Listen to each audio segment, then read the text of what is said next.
I was looking for a car to buy for my son for his 18th birthday. I was searching all the typical car websites, cars.com, eBay Motors. They were all overpriced as expected. Craigslist was the only place to find an actual deal. About a week into my search, I found a 2003 Toyota Camry. It had 67,000 miles, no accidents, no damage, and good condition for only $3,500. This seemed like a steal for such a reliable car with such low mileage. The seller lived about 10 miles from me, which was a reasonable drive when looking for a car. I gave him a call to set up a time to come check it out. The man sounded normal on the phone. He assured me there were absolutely no problems with the car. He introduced himself as Bob. I brought along $3,500 in cash, even though I planned on wiggling down the price as much as possible. I pulled up the dirt road to Bob's property about 15 minutes early. It was a tiny little house with a decent-sized property, only because it was a bit far from the nearest neighbors. The garage was open, so I looked over to see if anyone was inside, but except for an unusual amount of car parts, it was empty. The car was nowhere in sight. The only car in the property was an old pickup truck. I went over to the front door to check the house numbers. It was the right address. The doorbell button was missing, so I knocked on the front door. I knocked every once in a while for exactly 5 minutes before deciding to give the man a call. So I dialed his number, and I heard the sound of his phone ringing from inside the house. I was extremely confused at this point. Now I knew I had the right house. I didn't understand why, if he was home, why he wasn't answering. I decided I had to take a peek through one of the windows to see if anyone was inside. Peering through the glass, I couldn't really see much as it was pretty dark inside the house. I saw a very old-fashioned dining room set, but across from that I saw somebody standing at the back door of the house, staring outside. I figured that must have been Bob, so I knocked on the window, but he didn't even move.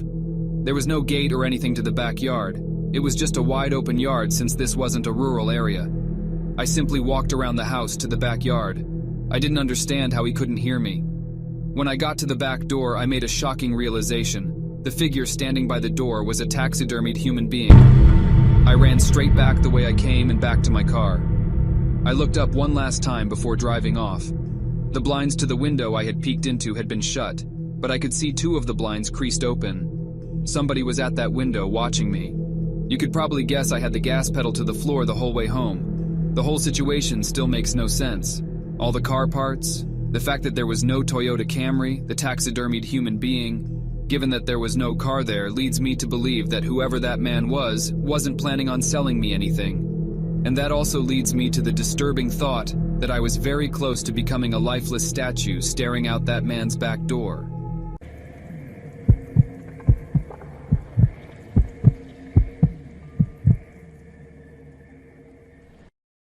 In the year 2009, I was spending a weekend with my uncle on his ranch when my parents were renovating the new house we had just bought. It was my second night there, a Saturday, and it happened to be during one of the biggest thunderstorms of the year. I'd say there were at least 3 crashes of thunder and lightning per minute, and we were in the heart of the storm because the thunder would crash, not even a second after the lightning would. I always enjoyed listening to storms while laying in bed, so I stayed up a little later watching TV, just enjoying the ambiance. After the movie I was watching finally ended, I turned off the TV and tried to fall asleep. As I heard the lightning strike from outside, I could have sworn I heard some kind of metallic thud coming from outside at the same time. I didn't pay it too much mind. 20 seconds later, I could have sworn I heard it again. A very distinct metallic thud coming from outside to match the timing of the lightning. I really don't mean to make this sound like a cliché horror story, but my uncle really is a kind of creepy guy, and I was never close with him even remotely. So for that reason, I didn't feel right going to wake him up. I just tried to forget about it. Now I was getting concerned. What the hell could that be? After the 3rd time, I finally got out of bed and walked over to the window of the guest bedroom. The water pouring down on the window made it extra hard to see what was out there in the dark fields. A flash of lightning momentarily lit up the property, but I couldn't see anything. However, once again, the sound of a metal hit accompanied it. The sound was so close now. It sounded like it was coming from the left of the window at a blind spot. I was going to do something I knew my uncle wouldn't be happy about. It would be a bit messy, but I was going to open the window and peer outside to see if I could see what the sound was. I unhooked the window lock and slid it up, and immediately the wind of the storm blew drops of rain into the room and onto me.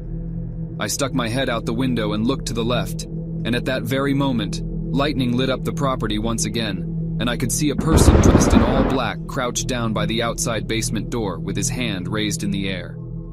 And before the sky went dark, I caught the briefest glimpse of what the sound was coming from. The person was bashing at the basement door lock. I pulled my head in and quietly shut the window, making sure to lock it. I was in a panic. I feared he might have seen or heard me. I ran back to bed and pretended to be asleep, facing away from the window. Lightning crashed once again, but this time there was no metallic thud. My heart must have dropped as I realized this. I just stayed put in bed for the longest time, hoping whoever was out there would go away. After maybe 3 more lightning crashes without any thuds accompanying them, I thought it would be safe to go tell my uncle. I turned to face the window and screamed. There was a figure, clear as day, standing at the window looking in at me. I screamed as loud as I could and ran straight to my uncle's room. He went outside with his hunting rifle, with nothing on but his pajamas, not even socks. He ran around the entire property yelling like a madman, but didn't find anyone. The next morning we were able to better see the marks in the basement door lock. It was almost bashed open. Maybe 3 or 4 more good hits would have done it, according to my uncle. He was proud of me for picking up on it. Luckily, I was out of there that same day. My uncle hasn't told us of any incidents since, so I think he's been okay. Not that we talked to him much at all.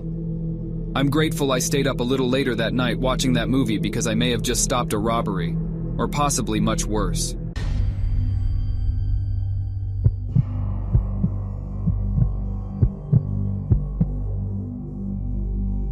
This happened when I was really little and often left alone with my single mom. She always came to check on me every night when she would get up to go to the bathroom. This one night in particular, I remember waking up thinking I heard something in my closet. I looked up and my mom was at the foot of my bed, giving me a playful wave. She told me to go back to sleep. She then went into my closet and pulled the door until it was just barely open, and she just stood in there, poking her head through the crack of the barely open closet. I remember vividly seeing her eye peeking through the crack at me. I laughed like any little kid would do in that situation, and then fell asleep moments later. When I was eating cereal the next morning, I asked my mom why she was hiding in my closet last night, and she just stopped and gave me a puzzled and concerned look. She told me she hadn't been in the room all night. At first, she assumed somebody had broken into the house, but she soon realized it was some kind of hallucination or dream. Since this experience, I've only had 2 other hallucinations, neither of them as vivid or as creepy as this one.